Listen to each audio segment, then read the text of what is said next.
Hi, and welcome to another episode of the Recovery Podcast. My name is Matt, and on today's episode, I'm joined once again by my wife, Natalie, as we sit down with Julie Batty, Natalie's longtime sponsor and someone who played a vital role in not just helping Natalie work her program, but also a vital part in God's plan to save our marriage from the turmoil caused by my addiction. We'll discuss Julie's recovery story and Natalie and Julie's shared experiences as sponsor and sponsee. Hi, and welcome to another episode of the Recovery Podcast. My name is Matt, and thank you for joining us. And before we get started, we're going to do a little housekeeping like we always do, and state that while we definitely do encourage the people who come on the podcast to share from their experiences from the recovery programs they're a part of, nobody is a spokesperson or representative of that recovery program. We want to, it's hard to literally honor the principle of anonymity. We want to honor the spirit of it the best we can on this public platform. So with that said, I am joined once again by my lovely wife, Natalie. Say hi, Natalie. Hey, everybody. And do you want to introduce our guest today? Sure. I hear she's kind of special to you. Just a little. So I'm pretty pumped to have Julie Batty with us today. We met about 10 years ago in the Walls of Recovery, and she has been a vital part of my recovery and just leading with transparency and pointing me to the Lord, and helped monitor my reactions a lot. So I'm really happy to have you here. Hi guys. My name is Julie. So am I supposed to share my... Yeah, just give us like a brief little synopsis about who Julie is. Yes. All right. So I have been clean and sober for over 10 years. I have a 12-year-old son who is, first of all, can't believe he's 12. Like, that kind of blew my mind a little bit. It's mind-blowing. He's going through puberty and all the things. So, yes. You guys have a lot in store for you. Yeah, your girls. That's what everybody keeps reminding me. That's what Mitch reminds me all the time. That's what's like, just wait. And yes. I'm like, I feel like I have teenagers now. I don't know what's you think maybe they'll pass through it? Like, you think they're just early bloomers and they'll be adults by the time they're 13? So hormones will kick in at 13 and it's just going to get better. Crap. Dang it. Yeah, so I have a 12-year-old son who is such a joy. I am so grateful to be present in his life and to be pointing him to Jesus too, and to just love him where he's at in all the stages of his life. So that is very brief, but that's it. That's pretty good. Okay. So what brought you? You're obviously on the Recovery Podcast. Yes. So what did you do? Yes. So I am you're in court. Okay. Yes, which I have been. So this is better. It's a common theme in this podcast. Yeah. Good. I'm with my people, so That's I know. Right. Yeah. So I grew up.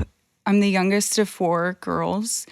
And I grew up in a household that was, my parents did the best that they could with what they were given.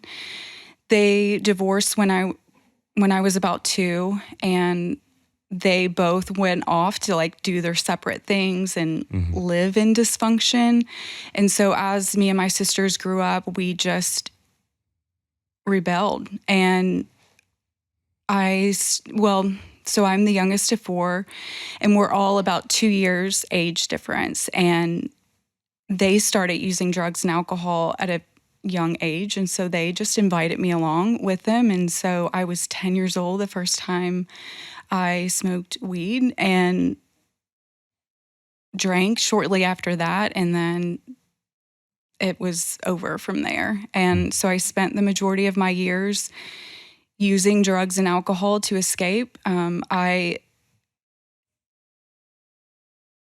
I was I was the good girl. Even though I did use drugs and alcohol, I was considered like the good girl in my family because I was able to kind of keep it together more than my sisters were. And The golden child. I was the golden child, which is still something I like smack my parents' hands. I'm like, you can't do that. You can't favor me. Right. So I feel so sorry for you being the golden child. So I was, I have been, I remember the first time I was 19 years old and I took pain pills, and that is when I was hooked. So pain pills were my drug of choice. I remember the day, the time, where I was, and it was like immediately it numbed me. It numbed the pain like nothing had before. And so that was my drug of choice. That was something that I really struggled with, constantly having, I needed more. And then when I didn't have that, then I would use alcohol or I would use some other type of drug to numb the pain that was inside. So later on in my recovery, it was very clear to me that drugs and alcohol were just like, they were just what's the word I'm looking for? Just the top of the surface. There was so much more happening on the inside and underneath. Codependency is something I struggle with. And so I used drugs and alcohol to numb that because I was a people pleaser. I didn't want to rock the boat. I constantly took on other people's emotions, their feelings, I wanted to make everyone happy. And so the pressure of that was relieved once I took drugs, Kind of escape the pressure. I escaped it.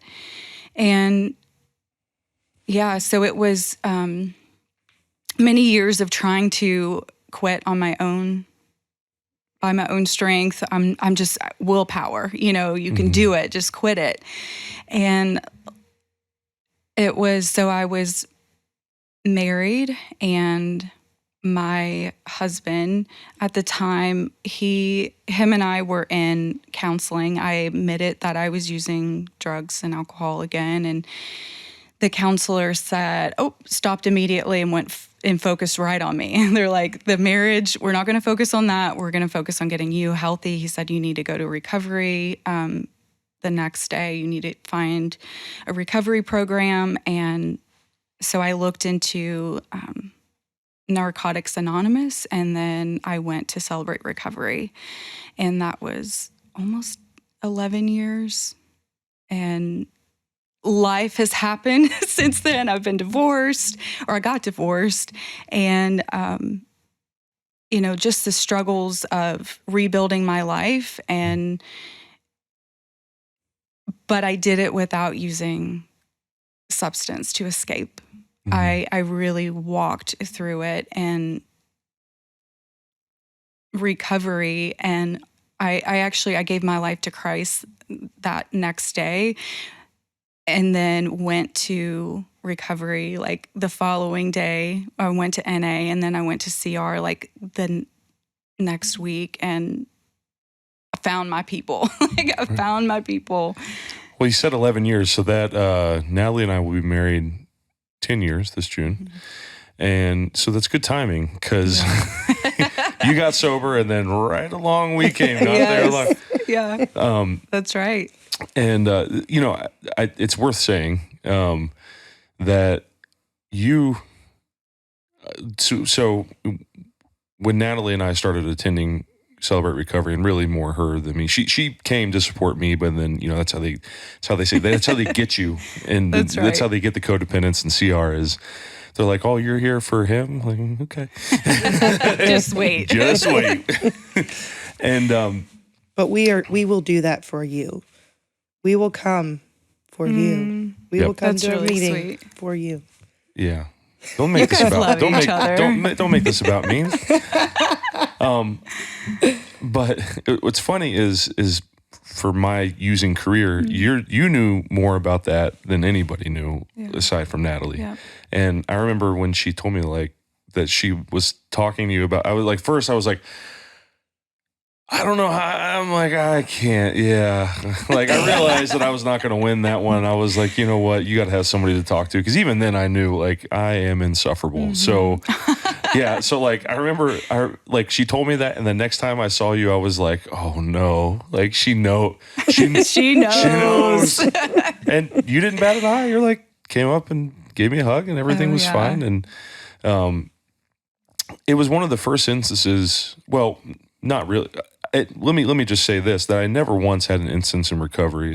At least, you know, my entire recovery experience has been in CR.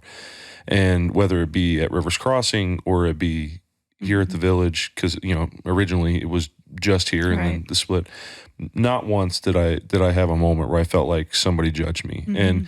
But early on, you know, especially when you're just entering recovery, and especially back then when I wasn't ready to surrender, there was a lot of like, what are people going to think if they know the real me?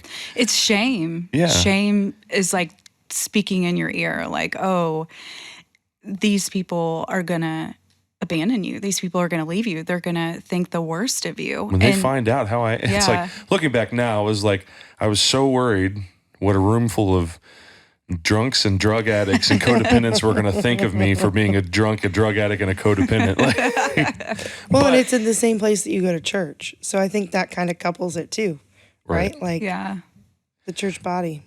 It was the first time that it was out of my control that somebody knew what was going on. And so, you know, the first real kind of affirming experience I had in recovery was when I had my overdose and I shared that next Wednesday. And, you know, that experience of, I mean, it was literally, I was sweating bullets but I knew I needed to share. And when I finally shared, I was literally like crying, had my hands covering my face. And when I finally looked up, I expected like everybody to be like, and they all just like in the most in the best way possible. It was like the most nonchalant, like, hey man, we're glad you're here. You're exactly where you need to be. Nobody batted an eye. And so the next experience I had of somebody kind of knowing, and really you knew more about what was going on with me than anybody besides her knew. And again, no judgment, there was no finger wagging. There was no, I mean, you didn't even blink. And so it was, I still remember that experience of like, oh, okay. Like, and so at that point I didn't care what Natalie told you. I'm like, well, it's been such an honor for me, really. I hope I might get emotional, but that's okay. It's all right. But watching you guys grow and mature and stumble and fall and have successes, have failures. To see this woman never give up hope,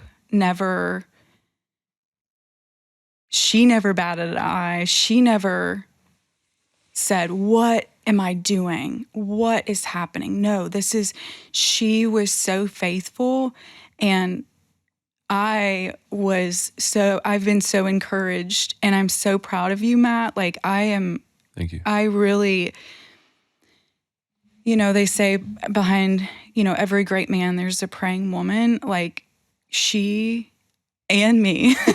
So I've been praying for you. And many others. And many others. But, you know, you are marked by God. You are chosen. You are set apart. You just have something special about you. And Natalie has seen that since day one. I've heard all the stories. But, you know, it took you a while to get where you are right now. And I am so thankful to have been a part of it and to watch all of the ups and downs and twists and turns. And not only have I impacted your life by how I've interacted with you, but it's vice versa. you have impacted my life so much, just by watching you two. I just love you guys so much. We love you too. Yeah, I think it's important to note too, though, that like there were a lot of times where I would just go to her and tell her things, and she was like, "Okay, now let me see what you really mean." So let's unpack this. I know what you said, but let's find out what you meant. Or it'll be like, "Okay, don't tell him that. Like, let's say it this way."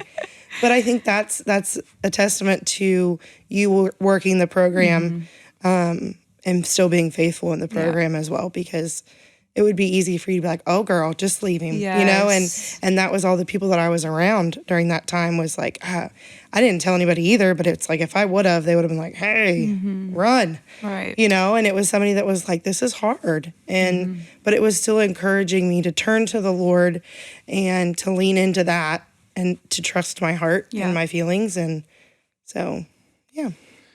Yeah, I mean, it's the 12-step in work, right? Yeah. In motion, and since I've gotten sober, like leading the step study, right after the step study, I got sober, and then now being a sponsor and just the general interactions with the new guys that come in,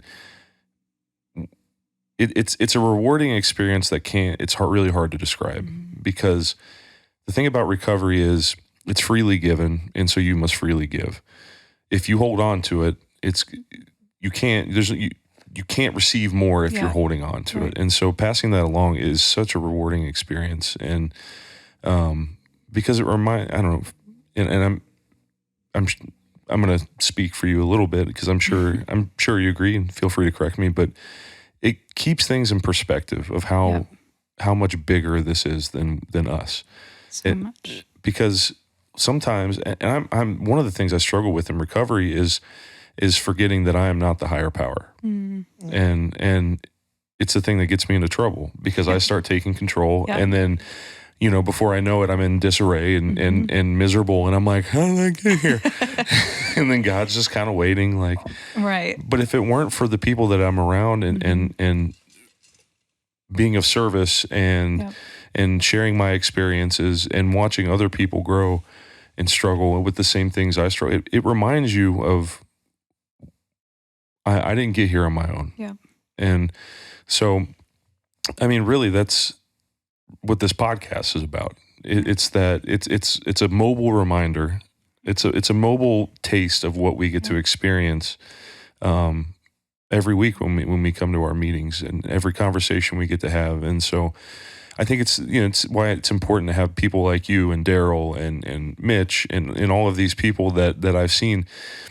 It's important for people to see the evidence of the program working, and not just how it works in their lives, but how it flows out of you into other people. And it's not a coincidence that Mitch was on here. It's my sponsor, and you were on here, and Carol has been on. Like all of these people that have left such a huge mark on Natalie and I's lives, and I hope that is conveyed through the podcast. I really hope that people get a sense of just how big even the smallest things, through the simplest conversations of just the willingness to say yes when somebody needs a sponsor, how much that matters. So thank you. And we love you. To get us kind of back on track, let's kind of we've been kind of doing this, like what Mitch calls this Quentin Tarantino style of kind of cutting back and forth through the timeline. And I know you gave like a little bit of a description of growing up and what that experience was like. And I'd like to go a little bit deeper into that later. But so you mentioned that you have this kind of like, whoa, let's halt the marriage counseling and let's work on this. When you shared did you go into that session, that counseling session, like, I'm going to be honest about what I'm struggling with? Not at all. No way. I was ready to just bury that and never, not talk about it at all. Yeah. And so, I mean, describe what that, I mean, what was that like for you? I mean, what was the moment, like what? It was like, almost like, when you are about to vomit, like, it's like you can't hold it. You can't hold it. It just has to come out. Like, that's what it felt like. It was like this bubbling up that like it just had to come out. It was like a burden that had to just be, I had to release it. And I did. And I feel like maybe still to this day, I can kind of remember myself. It was almost like the whole room was moving, and I was just sitting still and like, I'm like, did I really just say that? Because I knew there were going to be consequences. I knew that trust was broken. I knew that I had no clue I was going to get divorced, but I also did not realize the counselor, he just knew immediately what I needed to do. And I've never had someone tell me, you need recovery. Never. And but I was so willing. I was like, yep, okay, that's what I need to do. Then I'll do it. And it wasn't to try to save my marriage. It wasn't try to save anything. I was desperate and I needed help. And I was at my bottom. There's a movie, and I want to say it's called Flight with Denzel Washington. Have you seen it? Where he's the pilot who, to spoiler alert, if you haven't seen this movie that's been out for probably 10 years now, it's a fantastic movie. But in the movie, Denzel Washington's character is a commercial airline pilot who's boozer and user, like all the way. Like in the opening scenes, it shows him in the hotel room, like just getting, like doing cocaine and drinking. But there's this emergency on the flight, and he, through an insane, just sheer force of talent and skill, and just manages to like do this crazy maneuver and like people die, but he manages to like salvage the situation as best as he could.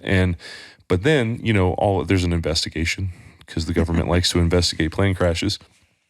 And the whole movie is him running from the consequence of admitting that he was high and he was drunk during that, because in his mind, he's like, but I like, right. Nobody else could have done what I did. He was, if there's ever a case for a functioning addict, an airline pilot, like, saving the day like that would probably be it. And at the end, as victory is within grasp, he's at the court hearing where they basically are about to acquit him of any wrongdoing, and he just admits. He admits the entire thing. And when the ending scene is his son and visiting him in prison, and his son just asked, why did you do that? And he said, I had reached, and I'm paraphrasing here, but basically it's like I had reached my capacity for lying. I couldn't do it anymore.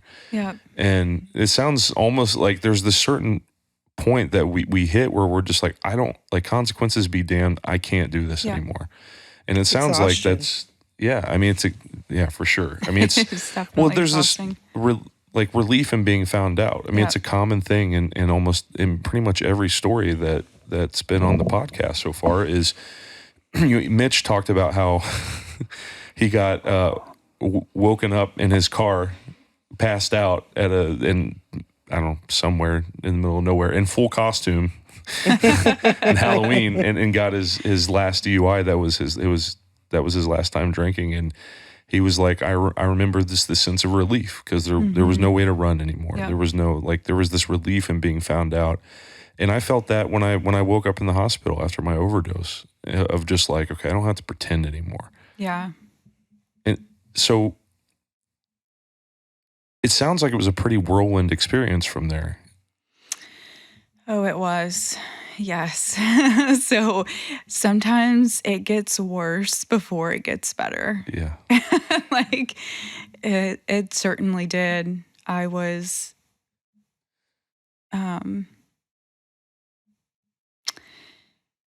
so I had this peace. I had this,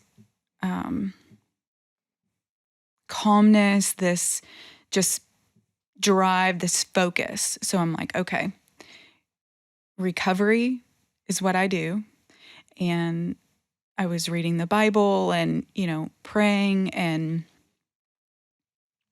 then you have my husband who is planning and plotting a divorce. And so it was very, very interesting because he was not, I remember him telling me, he's like, okay, so how long is this recovery how long do you have to go to recovery? And I was like, I think it's lifelong. Right. I don't know. But I was, because I was It like, depends. How long do you want me to stay sober? right. It was these questions because he had no grid for me. He'd never smoked a cigarette in his life, So we were polar opposites, and that's what attracted us to each other. And so he was done and I wasn't. And he was planning and basically how to get control of the situation, the control of the divorce, control of my son, who at the time was a year and a half. And so I was 2 or 3 weeks sober, and I was a stay-at-home mom, and he worked full time. And so I just felt something nudging me to go outside with my son. It was about the time that my husband at the time, he would get home. So I was taking a walk with my son, and I saw a couple police cars rolling up. I saw my husband at the time, and so they basically escorted me back to the house and removed me from the house, saying that I need to leave, and that he was granted temporary custody, basically a restraining order against me. Mm-hmm. And so it was certainly a whirlwind after. And I mean, there were so many things. We went to court, just court after court after court. I was trying to plead my case because basically he used all my past against me. Even though I was clean and sober, I was still, young in all of it. I was just still, 3 weeks sober. And it was a battle, but it was something I'm so grateful for now, sitting here, that I know that God used that to strip me of all my little idols, whether that was being a stay-at-home mom, being a wife, being a homemaker. It was a perfect place for God to just rebuild me from that found ground zero. So that was the court custody battle went at least a year and a half, if not 2 years. And so it was a whirlwind. So, wow. So for the first year and a half of your recovery, you're going through this entire process, because you said it happened about 2 weeks into your sobriety. Yeah. Man, how? What I'm sure because there are people. There's a surprising amount of people who listen to the podcast who aren't in recovery, who maybe love somebody who's in addiction, or it's kind of on the, I'm air quoting here, but the outside looking in, as addiction impacts their life, but they don't, they're not in recovery. Yeah. I'm sure some of them are looking at this or listening to this and saying, how does your recovery survive that? Because, for me, when I got sober, it was, my biggest obstacle was me. I had a ton of support around me. I didn't have to to face that amount of hardship in the beginning of my recovery. Probably because God was like, "Hey, man, we're just glad you're here." Like, Yeah. so to kind of ask the question, I'm sure somebody listening to this might be thinking right now, how does your recovery survive that? Man, I went to meetings daily. I did the 90 and 90. I was surrounded. I was surrounded by so many people, and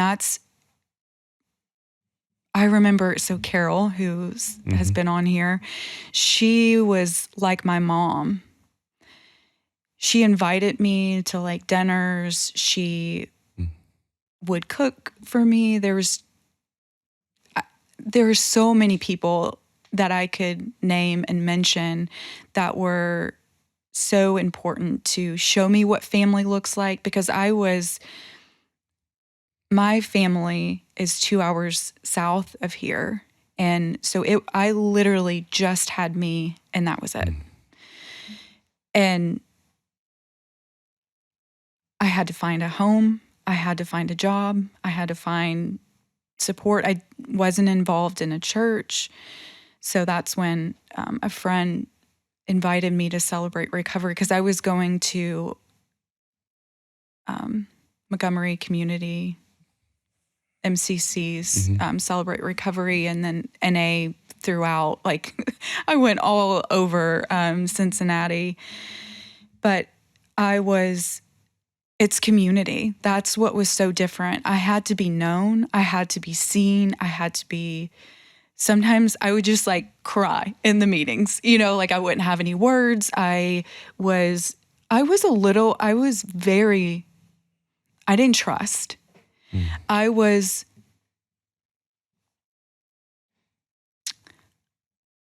so hurt, rejected, abandoned. Like, I just felt so lost. So it took a while for me to open up to people, but I just kept coming back, and I knew like eventually things would, my feelings or my emotions or my insecurities would wash away because I saw other people who were ahead of me in recovery, who have had years where they were hopeful, they were stable, they had peace. And so they definitely had something that I wanted. So I kept coming back. And I did other groups as well. Like, I did a divorce care group. I don't know, there was just different like Bible studies. I was constantly looking for something because I couldn't be alone at the beginning. The people in the rooms had to be had to hold me up. Do for you what you couldn't do for yourself. Absolutely. There's power in the rooms of recovery. Absolutely. There is something, even just sitting, listening to someone, like there is so much that happens in everyone in the room. Like, it takes skill to just be quiet, you know what I mean? And listen to someone as they're sharing, and not try to fix or control or, just listen. I'll give them the respect of the floor and just listen to them. So yeah, it was definitely, God, community, recovery that helped me.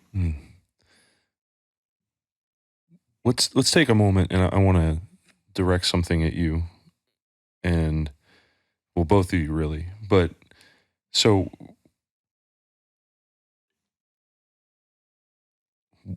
what was your perspectives individually when you came into the rooms? And what was your experience like hearing her for the first time? Let's start with you, Nat. So I think when I came into the rooms, so I'll talk about this too. I was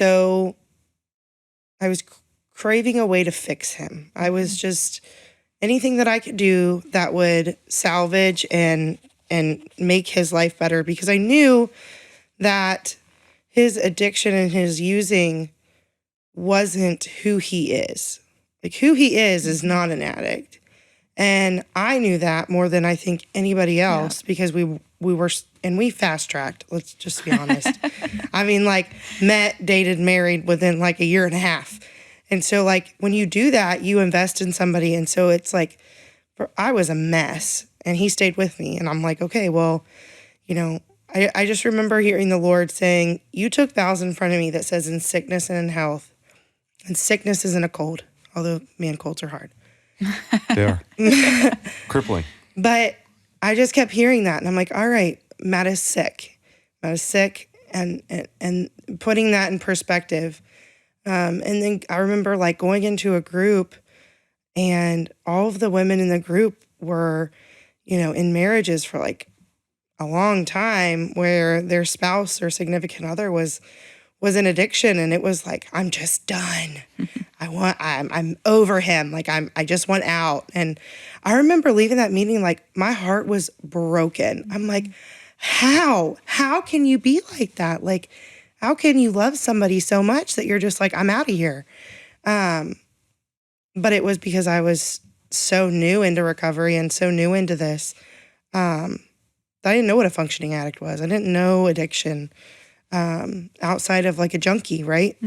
And so for me, it was, I knew that I needed to be around people that were not ready to leave their husbands. Like, I wasn't there. Yeah. And looking back, like, I understand, we've been married for, it'll be 10 years in June. So I get that. Like, I understand where you could get to that place, but by God's grace, he put his goggles on me and was like, sister, like, I've called you to this, and I'm going to walk you through it, and I'm going to give you grace, and we're going to walk through this process together. But man, like, it was rough. So when I heard people, I remember there was, you know, testimony nights are my favorite until you get a guy up there that's like, and then, you know, talking about his recovery and how he's sober. And I'm like, damn you. Like, why? Like, I want that. Like, I want that for him more than I think he wanted it for him at the time. Oh, for sure. 100%. Because he couldn't. And it was the capacity. Like, it's not that he didn't want that. He just couldn't even imagine that at the time, right? And so it used to make me so mad. And I remember coming to you like, these nights make me so mad. Like, I want that so bad. Like, I know who he is, and I just wish that he would know, because it got to the point where it was like, he always anticipated the shoe falling. And I remember telling him, like, you don't even wait for it to fall. You just grab it and chuck it. Like, can you at least just wait for it to fall? You know, and, you know, our relationship, Julie and I, like, there were so many times where I would just call and I would be so frustrated, but I knew that she wasn't going to feed into that frustration. So my family of origin, we tended to, I mean, there's a long line of gossip going on, right? So it's like, and we're all codependents, heavily codependent. So if something's wrong, like, I'm going to jump on your back and we're going to tag team it together. And I think the blessing was, you didn't do that. It was always like, okay, well, I'm going to come alongside you. I'm not going to push you from behind. We're going to link arms and we're going to walk together in this. And I tell everybody, I'm like, she saved my marriage, because there were so many times where I'd call and I would just, listen, I just needed to get this off my chest. And then I would rant and I would be mad and I would release all of that. And then you're like, okay, so do you feel better? And, you know, I usually did. And then it was like, I need to talk to him. And you're like, okay, well, let's not do it that way. So, and then I think for me, what God used to draw me to you was that you were in addiction, like, you are recovering from an addiction. And so it was like, I needed the mindset of that. Like, I needed to know that Matt was not unique. And so, like, the things that he experienced and everything was like part of the addiction. It wasn't Matt as the person, because we were young and in love, right? So I wanted to believe that, you know, he was amazing, which he is, right? And then, like, Satan will love to use all of these tactics of addiction to say that that's who he is, and it's not at all. Yeah. And so I needed that to point me to, okay, what does God say about Matt?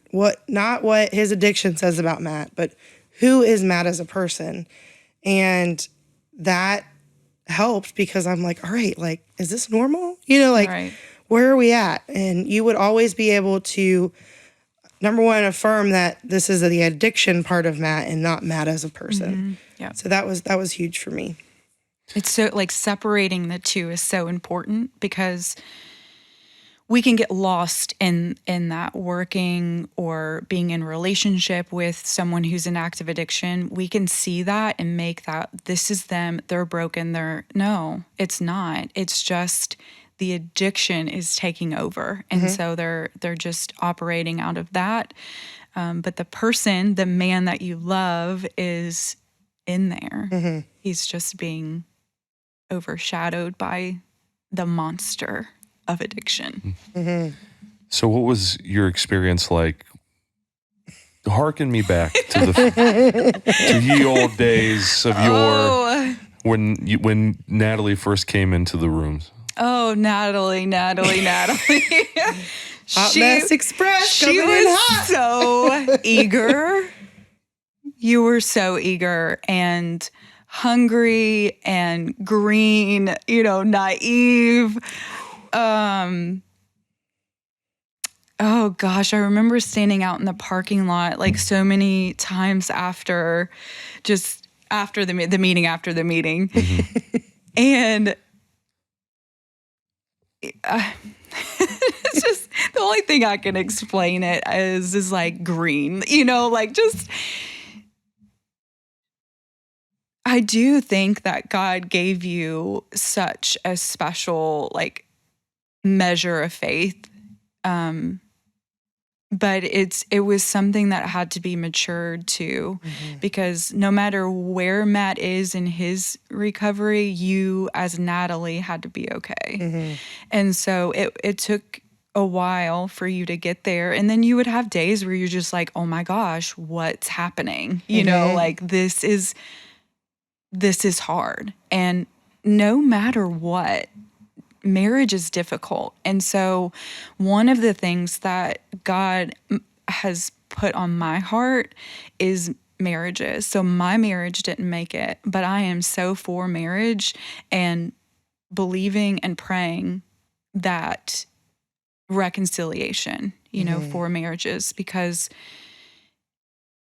it's so important, to have the family unit together, to have them healthy. And I just love, so, it's funny that you mentioned the reason why you picked me, and it's such a codependent thing to do. Because I was young and naive. So, and that's not the first time this has happened either. So Daniel Cowan, I always say that so wrong. Just released his podcast this week. Yeah. Take a listen. Yes. So his wife asked me to be her sponsor because of the same reason.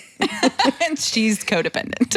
Well, how funny, because I said, and I think I even said it on during Daniel's episode, that probably more than anybody I've had on the podcast so far, I feel like Daniel and I are like parallel, in so many ways. Yeah. And so it makes sense that Amy and Natalie would do, yes, parallels. Absolutely. So for you, and we'll get back to yours in a second, although I like that we have moved on to talk about how crazy Natalie was. I enjoy this. And but how do you feel like your experience up to that point? Because how much sobriety time had you had at that point that you met Natalie? Probably 2 or 3 years, about somewhere around there. Year and a half or 2. I was going to say 2 years. So that's like I have 2.5 years, and I still feel like I am barely a toddler, right? In recovery. So at that point, recovery is still new for you, and especially now that you look back over 11 years.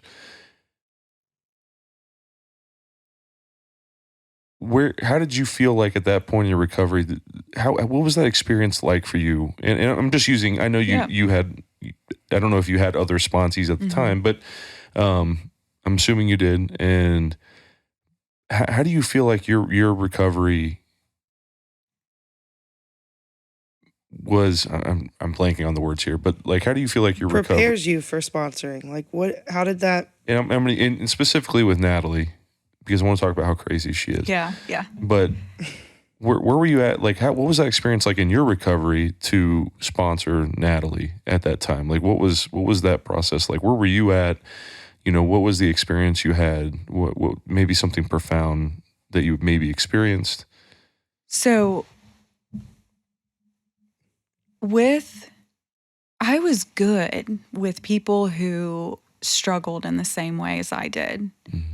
So I was used to people who struggled with drugs and alcohol. I'm like, okay, yeah, I know what to do. So as people like Amy and Natalie asked me to sponsor, I felt totally inadequate because at that time, I didn't even consider myself codependent at that time. Like I knew a little bit that I could relate, but this was at the very beginning of discovering my codependency. So my sponsees who struggled with codependency only, in the beginning only, yes. So they were so instrumental in deeper levels of healing in my heart. And it's been one of the greatest blessings, sponsoring someone who is a codependent. And it really does. Because for me, codependent or drugs and alcohol, that's easy. Okay, I can't use alcohol. Like, you can't just cut off relationships with people, everyone. Right. You have to learn how to be in relationship with people. So, it's not as cut and dry. And so helping define that line of like, okay, this is when you're going into codependent behavior, or no, this is just you loving your husband and this is you being a good helpmate. Like, this is okay. So I do remember like feeling like, oh my gosh, how is this going to go? But it's been one of the greatest blessings that God has given me. Well,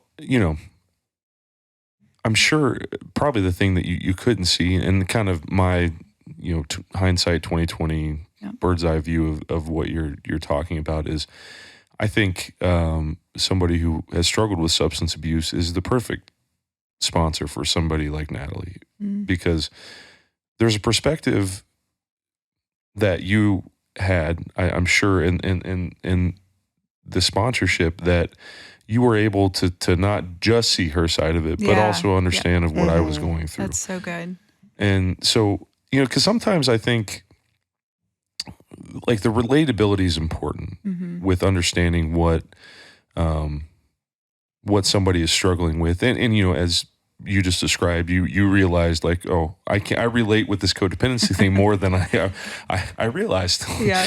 And so, but there is sometimes, and I've seen it a few times. This is very anecdotal, so don't, please, if you're listening, don't assume this is some widespread issue. But I've even noticed with codependence that if you're not careful, it can end up kind of becoming an echo chamber of instead of working to improve, it's a lot of just complaining to each other and not pushing to address things in a way that is healthy and offering some sort of progress, no matter how slow it may be. And so I think that perspective for you, I'm sure, I don't think it's a stretch to say that was pretty instrumental to help give her a perspective, or at least guide her from a perspective that she could not have gotten on her own. Yep. And what about you, Natalie? What do you think about that? Like, what are your thoughts? I mean, for me, it was, like I said, understanding you, and not you, but the addiction side of you. And then, stepping out of the echo chamber, I remember one time calling, and I was sitting on the front porch, and I'm like, I don't need him. And you're like, yeah? And I'm like, I'm no, a strong, independent woman. no, like I don't need him. Like, I want him, but I don't need him. And I think that was a big awakening for me of like, okay, like I'm working a program. I've got somebody, and that was something that, as a codependent, having somebody as a sponsor that can not be a sounding board or not be an echo chamber or whatever you want to call it, like that pushes you to proceed forward.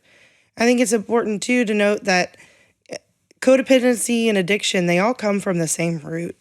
I mean, if you sit in the walls of recovery long enough, you're gonna realize that. Like, we are codependent because of a hurt or a void. It's the same thing with addiction. And so I think that from the beginning, that was something that we could relate on as well, of that hurt and the pain of like, who am I? I don't even know who I am. And then throwing ourselves into all these different identities. Yeah. And that was helpful of, just work on yourself. Like, let's prioritize yourself, but pray into him. Like, pray behind his back. I remember you telling me, like, just pray behind his back or pray over his head. Like, and I used to think that was so crazy. I'm like, this is ridiculous. But I did it anyway because I'm like, I was so hungry for anything that would work, right? And so it was that pointing into the right direction rather than, yeah, girl, you're right. Like, leave his ass. You know what I mean? Like, kick him to the curb. My grandma's going to be on you about that. You're on the same list as Mitch and I now. For those of you listening, my grandmother listens to this, and I've received word that she is not a fan sometimes of the language used on the podcast, and I understand, Granny. I'm sorry. I love you. Yes. But Natalie does it too. So, but I remember when the first time you told me, like, I don't need you. I want you. I want this to work, but I don't need you. And again, kind of in the same boat as you, especially at the time, addiction was clearly my most prevalent issue. But I honestly have not met an addict who doesn't struggle with some form of codependency, some measure of it.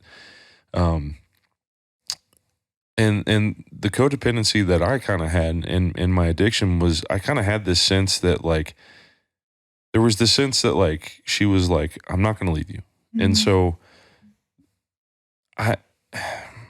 as awful as it is to say, it wasn't a conscious thing, but I think subconsciously that offered me this measure of security in my dysfunction, that, like, she would just tolerate it. And I think you told me that not long before I got sober, that I don't need you. Like, and I realized that you didn't. I always knew that. And, even in my using, I don't think unless I'm wrong, might be, but I've always made it a point in our marriage to reassure you that you were strong on your own.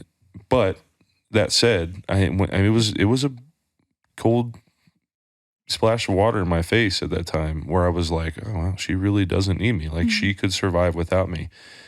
And that was at that point that I think the wheels started turning on, if I keep doing what I'm doing, I'm going to end up dead or divorced or both. Yeah. Maybe she'll just smother me in my sleep.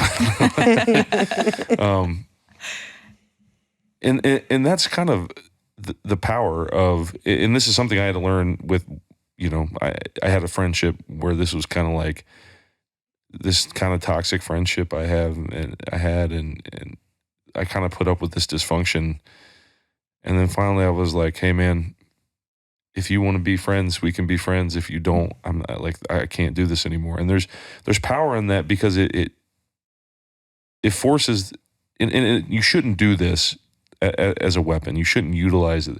But the side effect is, at that point, I realized that my problems were my problems. And if I kept doing what I was doing, they were just going to be my problems. Yeah.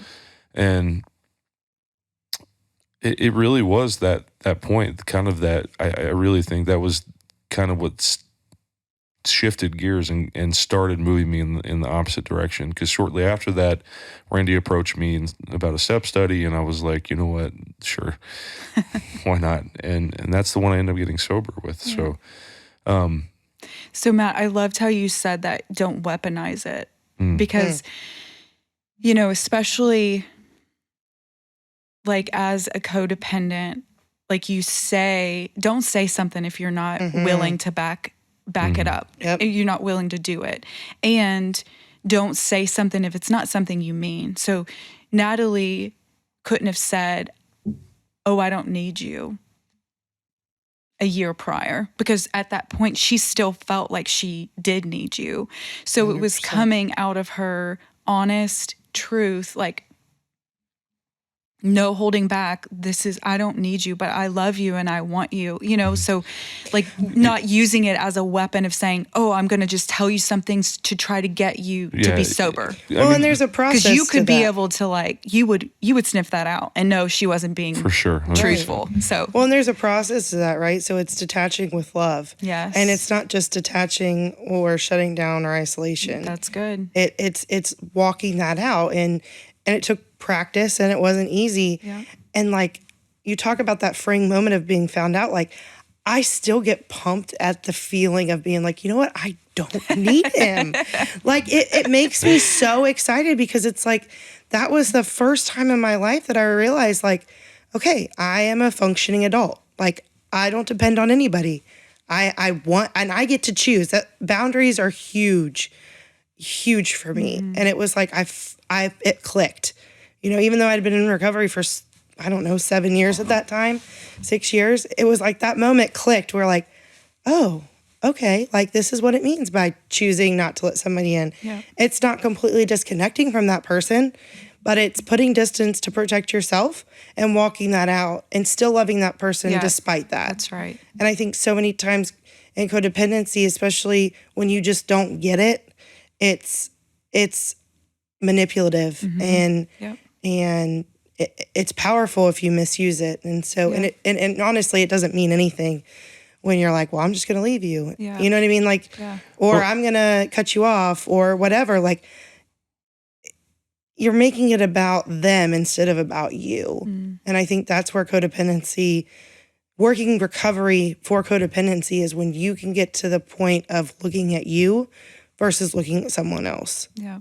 And consciously catching yourself in that, because I'm not cured. Like, I don't know if you ever get cured from codependency.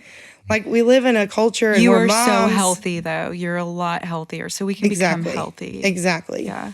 Yep. Well, the reason why it was so impactful when you said that is you didn't weaponize it. Like it wasn't, when you said it, it wasn't, and it's hard to convey this over the podcast without the full context of the argument or discussion we were having. Knowing how it was back then, it was an argument. Honestly, I don't remember what we were arguing about, but I remember that because I remember it was just honest. It wasn't screw you, I don't need you. It was I can't carry this for you. Like, oh, I remember everything about that. Yeah. And I mean, it did. It woke me up. I was like, okay, because I didn't want to lose you, and that was the first time I felt like I was on. That was the first time I really was scared that I might. But not because you threatened me with it, because I realized that you could move on without me, and there was a certain fear I had. This very sobering terror of life is moving on without me because I'm stuck here. Yeah. And I don't want to be stuck here. If I'm and because I talked about it when I did my story, that I knew I couldn't kill myself, but I wanted to die, and there was no way that I could do that to the girls, and just because suicide, it's not like your pain dies with you. It just gets deposited on everybody else that cares for you. And so I was kind of left without options. I'm like, if I got to live like this, like killing yourself with drugs now it tends to be sometimes a longer endeavor than we anticipate. Yeah. And I think that I remember just that existential crisis of, what am I going to be if everybody moves on without me? Mm-hmm. What's this going to be like? And that for sure was a catalyst for me joining that step study. So, I got to ask, for my own curiosity, to provide a little levity to this. Let's just turn that corner real quick from suicide to levity. I'm sure you told her about that conversation. Oh, yeah. What was that conversation like? Would you call her and you're like, "You're not going to believe what I just did"? No, I think it was before that. Yeah. So we had gotten in an argument and I left. I just went to drive, which I never do. Like, that was always his MO. Like, we're arguing, he slams the door and he's going to go drive. Like, that's it, And I was like, you know what, I'm going to do this. And so I left, and I remember I drove up to Target, just sat in the parking lot, we were talking, and I pulled into the driveway and we were still talking, and I was like, you know what, I don't need him anymore. And it was like awkward silence, right? Because it was like, I don't know, I can't project, but like, what is she talking about? You know what I mean? Like, where's she going with this? Where's she coming from? Right? And it was like, I'm just so frustrated because, like, I know now that I don't need him. I can survive on my own. Mm-hmm. I can provide for my girls. I can provide for myself. But I want him. Like, I want to be with him. And, like, it freaking excited me. Mm-hmm. And I think I probably sounded like a lunatic on the phone because I was like, I don't need him anymore. It's like your Braveheart freedom. Yes. Yeah, it was. Yeah, I remember because I felt like it was an aha moment for her, or, just like the pieces of the puzzles, like kind of just coming together. Because this girl has worked her program and really trying to release what is out of her control. And so I think that, because I was like, wait a second, is she saying I don't need him and I'm about to like leave? I'm like, what's happening? No, Natalie, just calm down. But it, like, once she, kind of started to just explain a little more, or just, share what's going on in her heart, it was like, yes, that's exactly right. You don't need him, but you love him, and you feel called to still fight the good fight, like to be committed to, but hands off. Hey, I'm going to be okay no matter what. And I'm not going to try to control and fix and manage his ups and downs and his, addiction. I'm going to release it. Mm-hmm. So it was a beautiful moment. And I loved here because I didn't realize that was the catalyst to get you into your honestly, until we talked about it just now, I didn't really realize it was. I mean, there were a lot of things. Sure. There were a lot of things in motion. I mean, looking back, God has orchestrated my mess in a way that only God could. That's right. And I mean, yeah, I remember it. I remember everything about how I felt about that, and I'd never felt that sense of terror before. And so I'm glad that your aha moment was my crisis. But God uses our codependency. He sure does. So honestly, where I think I want to kind of take the remainder of the podcast, unless there are things from your past you really want to go in depth with as far as pre-recovery, but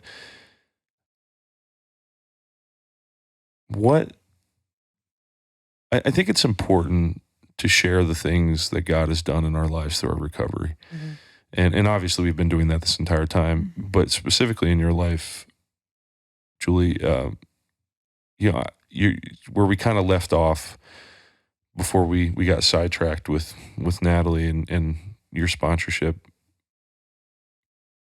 Things were pretty wild for you. You go through this 1.5, 2-year long court battle, custody battle.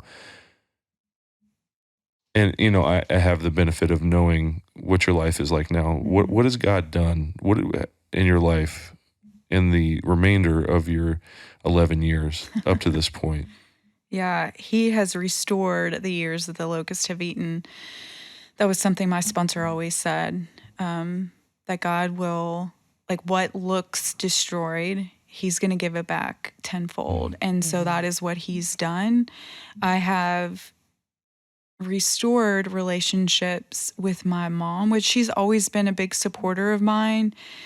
But now, like, I have healthy boundaries and I don't have to make her happy all the time. Not that I'm going to dishonor her by any means, but living in a home where you're raised by a codependent, it's, the more I learn about codependency, I believe that it's learned behavior and then therefore it can be unlearned, especially certain aspects of it. So I'm learning how to have a voice in situations. I'm learning through recovery to lean into difficult conversations because I don't like confrontation, but it's just a necessary thing, confronting sponsors, confronting, coworkers, confronting parents, confronting my son, just over and over and over. It's just part of life. So I had to learn how to do that. I have a wonderful relationship with my dad, which is huge. He calls me, which is so bizarre. Like, it's still to this day, I'm like, oh my gosh, my dad is calling me. Because he's just been, again, he did the best he could with what he was given, but he's just been pretty absent, like emotionally and somewhat physically. But so now I can love my dad, like, without all the baggage from my childhood or all the, all this stuff, like holding on resentment, anger, and bitterness. No, I'm going to love my dad because he's my dad and he's trying, he's trying to build a relationship with me. So I own my own house. I don't need no man. No. I'm like, Natalie, girl power. I'm seeing a pattern here. So, I was once homeless and I didn't have anywhere to go. I had to stay from place to place. I have a job that I've been at for 10 years. So I have gotten promotions and I've moved up and I am financially stable, which is huge, huge, huge. I paid off debt. I paid off college loans. Like, it's been incredible. And I have a relationship with my son. Like, I am present every step of the way.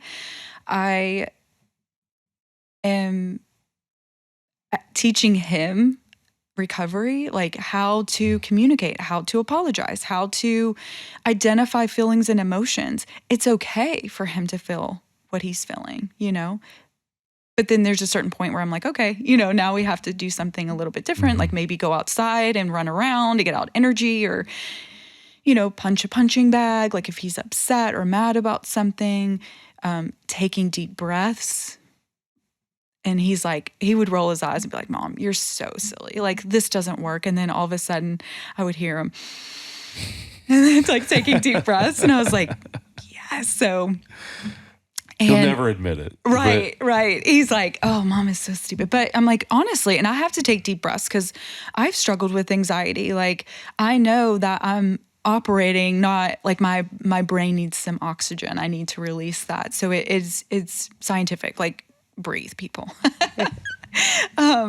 And I can we'll do gratitude lists. Like I'm like, okay, buddy, you're pretty like negative right now. So mommy's going to say 3 things I'm grateful for, and then I want you to. So it's really, really cool to get to impart that to him and I'm learning a lot about trauma right now for the past few years. Maybe it's been 2 years. And how that's played a role. And there's like, and you can't judge someone's trauma because something that may seem small is really big. And especially as you're growing up and you're developing and you're learning and Natalie mentioned family of origin, like, I am being a game changer, a chain breaker, like in my family, of also helping my son see that, he lives in a divorced home. So he spends half the time with me and then goes to his dad and spends half the time with him. So I have a perspective of like, I get it. I understand what you're going through. I'm so sorry. And just validating his feelings so that he doesn't have to like stuff it, and he doesn't have to, I hate to even say this, but like suffer in silence kind of thing. Like he can talk to me, and, I'm learning the value of counseling. And so I'm getting him into a counselor. And so I'm just like, I'm seeing signs of his with perfectionism, with anxiety, with control, because a lot of his a lot of his stuff is out of control. So he wants to try to like control things internally or externally. So getting him into counseling, like it's just, I have a voice and I'm an advocate for my son. So I'm so thankful for that. And you do a really good job of not pinpointing or talking about his dad in a negative light, even when it's difficult. So a lot of divorced families, it's pinning mom and dad or making him choose, and you create an environment and a house that's safe and secure, and knowing that like it's okay that he loves his dad. Yes. It's actually really good that he loves his dad.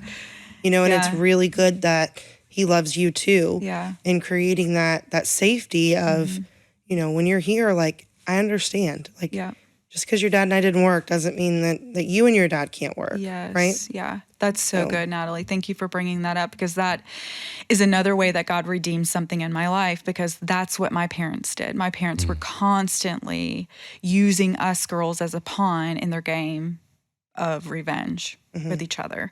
So I heard all about my dad from my mom. All about my dad's stuff. So I will not do that to Maxwell. And I have not done that to Maxwell. And it has been something that has been so hard sometimes because, I'm not going to go into, certain things. And it's definitely been a challenge, but I know that, I look at my son, I want to do what's best for him. I don't care about other things, like if someone else is talking, his dad's talking about me to him, or, whatever the case is, I'm not going to get caught up into that drama. I'm going to look at him and do my best and show him, not by my words necessarily, but by my actions of how much he means to me and how much I value him and how much I care about him, and that, I want him to have a relationship with his dad. And it's just been amazing what God has done, in my own heart. Cause it's not even just, I did mention a few like material things that God has done, but it's so much more about who I am as a person, like, and my heart condition and, my behaviors too, and my thought life. Like I'm no longer like bound up by like this stinking thinking and the negative thinking about myself and about other people, or, not that I don't get there on bad days, because it's not all sunshine and rainbows. We all get there Yes. sometimes. And like I'll fall back into old patterns of behavior, but I quickly come out of it. So it's like the recovery time is so much quicker. And I'm like, okay. The awareness is there. Yes, that's right? good. And I think too, it's walking through the forgiveness process. I think it was either you or Carol that told me forgiveness is never bringing up the past. And so you're walking your forgiveness through your ex-husband in the way that you talk and deal with Matthew or Maxwell. Yeah. Looking at him. Yeah. But, it's realizing that it only hurts, right? And it's much harder to forgive somebody and get through something when you've got that in the back of your like your arsenal, right? Like I got it. You just push. Yeah. And then I remember there's times where we would get in an argument and I'd be like, and like catch myself. And he's like, what? Just say it. I'm like, I'm not saying it. He's like, just say it. I'm like, it's not about you. When in reality it was, but it was more about me. I made it about me versus about him. Yeah. So it's walking in forgiveness. And that's a daily testament when you can separate your feelings and emotions to love and guide your son. Yeah, absolutely. That's been a huge part. Forgiveness has been a huge part in my recovery, and forgiveness for myself too, because I wasn't a good mom when I was using. I'm doing air quotes, I didn't leave my son on the street or, like physically abuse him. But I would never do this stuff. I would never drink and drive with him, or,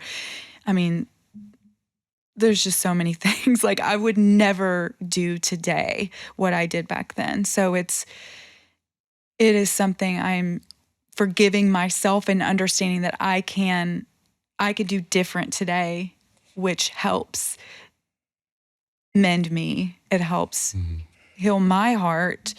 And, just releasing myself, because that was the old me and that's in the past, and I'm not doing that today. So I feel like we've covered a lot and it went and gone in directions I wasn't anticipating, but in the best way possible. Yeah. So is there anything so there's two things. One, I want to make sure I offer up if there's anything left that you want to share. The floor is yours, as far as your story goes. And if not, we'll end on this question. If you could go back, I think I asked Carol this last time, and I was like, oh, that's a good question. I should do that one again. If you could pause time and go back and set the you that just admitted your drug addiction to that counselor, and with all of the emotions that version of you was going through, if you could sit across the table from that person and tell them what to expect out of recovery, what would you say to that person? Or what life looks like, right? Like, what does life look like when you're clean and sober? What does the process look like? So I never thought sobriety was for me. I never thought it was possible. Never. I never thought I would be able to live without taking a pain pill, ever. Not taking a drink. Like, I remember, oh my gosh, I can never drink, never, ever? What? So it's one day at a time. I cannot drink for today. I cannot drink or take a pill for today. So that is something, freedom does happen. And even though I would never take back my divorce, I would never take back that counseling session. Well, and I want to say this is that I don't wish divorce on anyone. I don't think, oh, yep, divorce, yep, they need to get divorced. However, you can recover from the pain of a divorce, the pain, the rejection, the abandonment, and you can do it sober. You can do it clean, and it's a discovery. So there's so much waiting on the other side of that initial confession and going to a meeting. We do take it one day at a time, but there's life, and life like joy and peace and patience, self-control, like that is available, and it's possible one day at a time, one moment at a time. And it still amazes me. I don't have the desire to use. Some people, that's not the case, but I don't have.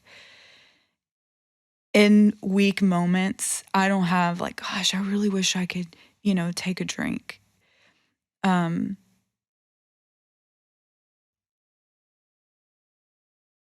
Freedom is possible. And I am so glad that I confess that. And if, anyone is listening who's scared to confess something, like, it's okay, and it's a safe place in recovery, especially to confess things, to let it out, to find safe people who are going to love you where you're at and show you a better way of living. Because I know I needed people. Literally, I felt like I had people standing side by side with me in recovery, like just walking me through. And I remember, gosh, it was probably after like a court hearing came to the meeting, and then I was on the ground in the kitchen, like crying, like I'm not kidding you, like sprawled out on the kitchen fetal position, like crying. And I think Carol and a few other ladies were like around me. I mean, it's just in all of the stuff, they accepted me, and the happiness and the tears and the confusion and the pain and the walls. I had walls that were up, and they just kept, Julie, are you ready? Julie, it's okay. Like, and they wouldn't say this, but like, just always had it, extended their arms to me, extended their love to me, extended their patience, extended their just a sweet, kind smile, just a loving touch, a hug. And I was resistant to a lot of that at the very beginning, but the more I began to see I can trust these people, walls started to fall down. I started to say, okay, this is safe for me. And it took some time, but if there is a resistance initially, just push past that, because you belong, and you are cared for, and you are loved and cherished, and all the things that you truly want deep down in your heart. But don't feel like you're worth it. You are. And yeah, so I don't know if that answers all I think that is a great answer. Okay. That was awesome. Julie, thank you so much for doing this. Yeah, I really thank you appreciate it. guys. Thank you Absolutely. again for all that you've done, and being there for Natalie, and being there for me. Yeah, it's been an honor. So yeah. This has been one of my favorite ones. I Oh, really yay. enjoyed it. So, by the way, if you're listening, we have plenty of other episodes out. Please go check them out. There are so many great stories. If you would like to support the podcast, the biggest way you could do that is, one, keep listening. Two, share it with somebody. And also, depending on what you're listening to, if you're on Spotify, Amazon, Apple, like liking, subscribing, rating, all of those things are huge. If you're on Facebook, liking and commenting, and if you're on YouTube, subscribing, liking and commenting, all of those kind of engagement things help just expose it to more people. And kind of the entire mission, kind of the mission I've had in my mind is there's somebody out there that needs to hear this. Mm-hmm. And I think there's somebody out here that needs to hear the conversation and that we just had with Julie. So thank you guys so much for listening. I appreciate you guys, and I'll catch you on the next one. Bye.